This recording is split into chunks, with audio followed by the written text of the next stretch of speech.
guys, selamat datang di Fuadia Marfa Channel. Terima kasih yang sudah mampir ke video ini. Nah, kali ini aku akan membahas sebuah kasus tentang TKW Malaysia yang kehilangan nyawanya di negara tujuan tempat dia bekerja. Nah, gimana kisah selanjutnya? Yuk kita simak dan masuk ke ceritanya. Korban bernama Windri Nurfadila yang berumur 20 tahun, asal dari Desa Babatan, Kecamatan Cenggawah, Kabupaten Jember, Jawa Timur. Korban ini baru saja bekerja di Malaysia selama 10 bulan. Di Malaysia, dia bekerja sebagai cleaning service.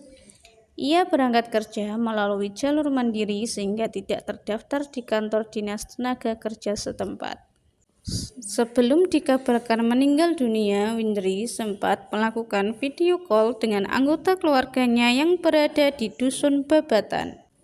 Nini, selaku bibi korban, nampak tak kuasa menahan tangis dan meneteskan air mata saat bercerita kepada awak media tentang percakapan terakhirnya dengan korban Windri Nurfadila pada tanggal 28 Januari 2024 malam lalu. Windri mengatakan kepada bibinya, besok dia ingin memakai baju warna putih.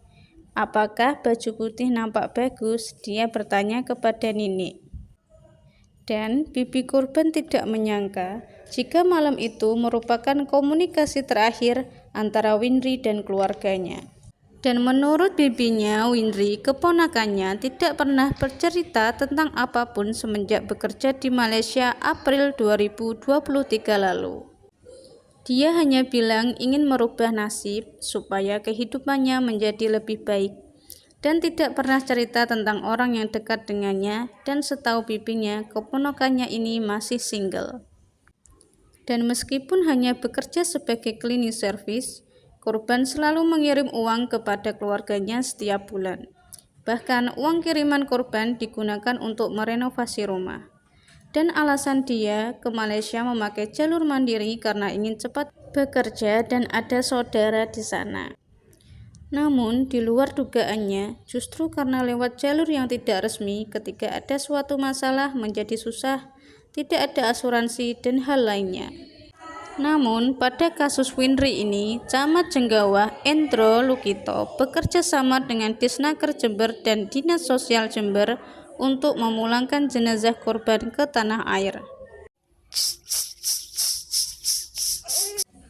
Pelaku bernama Muhjam Roji yang saat kasus ini terjadi, dia berumur 21 tahun yang berasal dari kecamatan yang sama dengan korban, hanya beda desa saja. Pelaku ini sama-sama bekerja dengan korban melalui jalur yang tidak resmi. Dan sayangnya tidak ada info yang lebih detail tentang profil pelaku. Pada tanggal 29 Januari, jenazah Windri Nurfadila ditemukan di kantor tempat dia bekerja dalam posisi tertelungkup dan ada bekas sayatan di lehernya yang diduga menjadi sebab kematiannya. Setelah diselidiki oleh pihak kepolisian Malaysia, terduga mengarah pada Muhammad Jamrozi yang merupakan teman korban.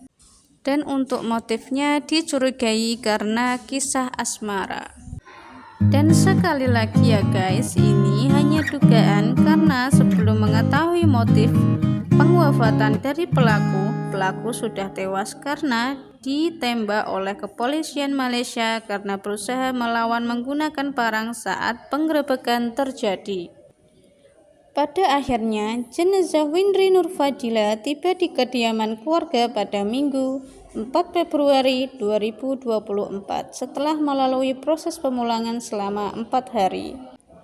Sepanjang proses penyerahan jenazah, keluarga korban terus terisak. Mereka tak kuasa menahan sedih ketika mengetahui salah satu keluarganya telah tiada. Bahkan guys, salah satu kakak korban yang bernama Dewi menangis histeris hingga badannya lemas dan ambruk.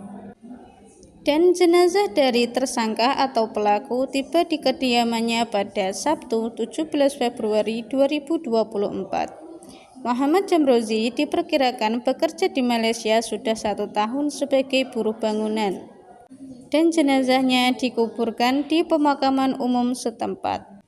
Jenazah pelaku lebih lama dipulangkan karena harus menjalani proses di kepolisian Malaysia terlebih dahulu. Nah guys, itu adalah cerita singkat tentang kasus pengwafatan TKW asal Jember di Malaysia. Jadi, pesan moral atau hikmah apa yang bisa kita petik dari kasus ini guys? Tentunya yang pertama, jika mau keluar negeri bekerja harus pakai jalur resmi ya guys. Apa sih keuntungan memakai jalur resmi saat kita akan bekerja? 1. Terdaftar melalui Disnaker. 2. Legalitas dokumen terjamin. 3. Terinformasi tentang perlindungan kerja. 4. Sportif untuk dapat surat penempatan kerja. Dan ada satu pesan moral lagi, yaitu waspada atau mawas diri dari siapapun, jaga perilaku, ucapan, atau apapun yang bisa memicu masalah dengan orang lain. Nah, itu pesan yang bisa aku sampaikan. Jika kalian mempunyai pesan atau pendapat lain, silahkan tulis pesan kalian dan pendapat kalian pada kolom komentar ya guys. Thanks for watching, bye-bye.